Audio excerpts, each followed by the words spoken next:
Заduživaњето на државата не е лоша работа, ама само доколку се користи правилно. Сега ќе го објаснам тоа на наједноставен начин. Постојат само два начини како државата може да ги потроши овие 40 милиони. Првиот начин е преку инвестиции во развој. Замисли бизнис што зема кредит за да купи нова машина.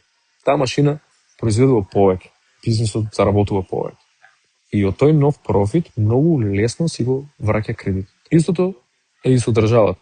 Ако ги вложи парите во енергетски централи, во нови патишта или во поддршка за бизниси, тогаш и самата економија ќе расте. Ќе има повеќе пари во државата и овој заем ќе се исплаќа сам од новиот раст.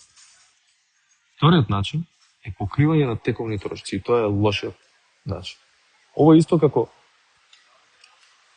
да земеш заем од банка за да платиш сметка за струја или за да го вратиш стариот кредит од минатата година. На краток рок може би ќе изгледа окей, ама на долг рок немаш создадено ништо ново, а долгот само ти расте. Во втор сценариј, сметката за 15 годишниот долг паѓа директно на грбот на граѓаните. Тоа ќе се одрази преку или повисоки даноци во иднина, или помалку пари за болници, за училишта, или ќе доведе до идни нови задолжувања. Запомнете дека задолжувањето е само алатка. Истото е кај државите, истото е кај фирмите, истото е кај луѓето. Не е страшно самото задолжување, туку како ќе се искористи и дали со тоа ќе создадеме нова вредност.